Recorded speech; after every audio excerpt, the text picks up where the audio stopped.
नाज़रीन, अस्सलाम वालेकुम रहमतुल्लाहि व बरकातुहू। मैं आपको एक बात बताना चाहता हूँ कि मेरा जो ना हिकमत का शुरू को ज़माना की बात है कि जब मैं नया नया हकीम बन रहा था तो मैंने सबसे पहले यही शरबत है ना, शरबत गुले गुड़हल, ये मैंने बनाया था।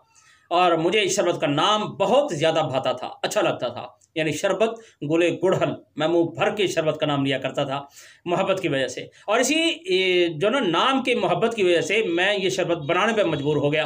मैंने कहा ये शरबत बनाऊँ और इसको पीऊँ। तो अच्छा, मैंने शरबत तो बना लिया, मगर जब भी मैं इसे पीता तो फ़ौरन मेरे पेट में दर्द पैदा हो जाता था। ऐसा लगता था कि किसी ने मैदे के अंदर से पकड़ कर ना मेरा मैदा जाम कर दिया है।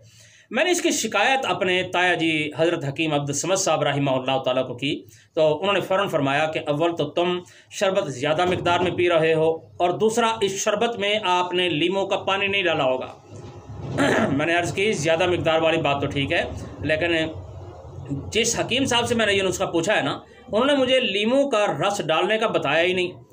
तो हज़रत हकीम साहब रहमतुल्लाह ताला फरमाने लगे कि नीम हकीमों से पूछोगे तो फिर इसी तरह ही होगा, इसी तरह नुकसान उठाओगे। तो फिर मैंने पूछा कि अच्छा ताया जी, मुझे ये बताएं कि ये दर्द होता क्यों है, ये शरबत दर्द क्यों पैदा करता है। तो हज़रत हकीम साहब रहमतुल्लाह ताला ने फरमाया कि ये शरबत इतना सख्त ठंडा है कि इससे मैदा जाम हो जाता है, और लीमू का रस मिलाने से ये मैदा जाम नहीं होता, लीमू का रस जाम नहीं होने देता। चुनाचे मैंने लीमू का रस मिला लिया तो फिर अल्हम्दुलिल्लाह ये दोबारा दर्द नहीं हुआ। तो इस शरबत का जो नुस्खा है ना, ये मैं आपको बताना चाहता हूँ। आप ये शरबत बना लें तो ये बहुत ठंडा और बहुत बेहतरीन नुस्खा है। ये आप नुस्खा समाप्त फरमाएं पहले कि गुले गुड़हल खुश्क 60 ग्राम लेने हैं। गुले गुड़हल ये आपको पंसारी से खुशखुशा मिल जाएंगे ये। अच्छा, अगर कोई ताज़े भी लेना चाहे, ये भी अनार के फूलों की तरह ये गुल होते हैं, जैसे अनार के फूल होते हैं ना, ये गुड़हल के फूल भी उसी तरह होते हैं, थोड़े से मुख्तलिफ रंग और वज़ाकत उसकी ऐसी ही होती है। अगर ताज़े किसी ने डालने हो तो फिर 100 अदद फूल डालना है। तो ये लीमू जो है ना, ये आधा किलो, और पानी 3 पाव, चीनी भी 3 पाव, बस ये थोड़े से अज्जा हैं। तो ऐसा करना है कि पहले गुले गुड़हल को आपने पानी के अंदर भिगो देना है। 12, 13, 14 घंटे के बाद ना आपने ऐसा करना है कि अपने हाथों उस पानी के अंदर हाथ डालकर हाथों से अच्छी तरह आपने इन फूलों को मसलना है, यानी अच्छी तरह मसल देना है, उनका हलवा बना लेना है। अब आग पर आपने इसको चढ़ा देना है।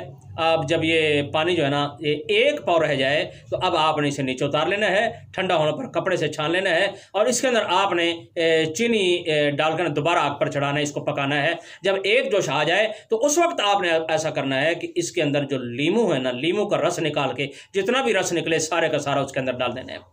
और ये लीमू जो है ना बेहतर ये है कि जो ये कागजी लीमू, जिसे चाइना लीमू भी कहा जाता है ना, ये लें, इसका पानी ज़रा ज़्यादा निकलता है देसी लीमू की निस्बत, पानी होना चाहिए। तो ये आपने डाल के इसको आपने दोबारा पकाना है। जब ये शरबत का कवाम बन जाए तो अब आपने नीचे उतार लेना है। खुशबू कोई भी आप मिलाना चाहें तो मिला सकते हैं, ना भी मिलाना चाहें तो कोई बात नहीं है। अच्छा, ये 3 बड़े चम्मच जो है ना, ये चाय वाले, इसकी खुराक है। या आपने 3 चम्मच ये पीने हैं पानी में मिलाकर, 1 गिलास पानी में हल करके मीठा कर लें तो इसे पी लें। वैसे भी पीना चाहे तो हर्ज कोई नहीं है, पिया जा सकता है। किसी आदमी को शरबत नहीं पसंद होता, वैसे ही उसे पी लिया जाए चम्मच के साथ। तो ये सुबह दोपहर शाम आपने पीना है। ये बहुत ठंडा शरबत है, ये जिगर की गर्मी और गर्मी के अमराज का नामो निशान मिटा देता है। जिन हजरात के ना गुर्दे डिलेसेस होते हैं उनके लिए बहुत कार आमद शरबत है, ठंडा शरबत है। गुर्दों की जो खराबी होती है वो गर्मी की शिद्दत की वजह से होती है, तो ये शरबत पीने से वो गुर्दे भी अपना उनको अंदर ताकत आ जाती है, उनके अंदर उनको ये शरबत सक्रेशन के काबिल बनाता है। वो खून से ना पेशाब को अखज़ कर सकते हैं, निकाल सकते हैं। ये गुर्दे जो ख़राब होते हैं ना, वो खून से पेशाब को नहीं निकाल सकते, इस वजह से ये हमें जाके ना डिलाइसिस करवाने पड़ते हैं, सफाई करवाने पड़ते हैं, ताकि ये किसी काम के काबिल बन जाए। तो ये घबराहट को भी दूर कर देता है, प्यास को भी ये बुझा देता है। और गर्मी के जो दर्द होते हैं उनकी अलामत ये होती है कि पेशाब भी पीले रंग का जलन के साथ आएगा, और सूबे की तरह ये दर्द चुभते हैं। ऐसे दर्दों को ये बहुत तस्कीन देने वाला शरबत है। बस मैं अपनी मरज़ात को यहीं ख़त्म करता हूँ। आखिर में दुआ है कि अल्लाह ताला मुझे भी, आपको भी और तमाम उम्मत मुसलमा को शिफा कामिला आजला मुस्तक़िल्ला मुस्तमिरा अता फरमाए। आखिर दावाना अल्हम्दुलिल्लाहि रब्बिल आलमीन। अस्सलामु अलैकुम व रहमतुल्लाहि व बरकातुहू।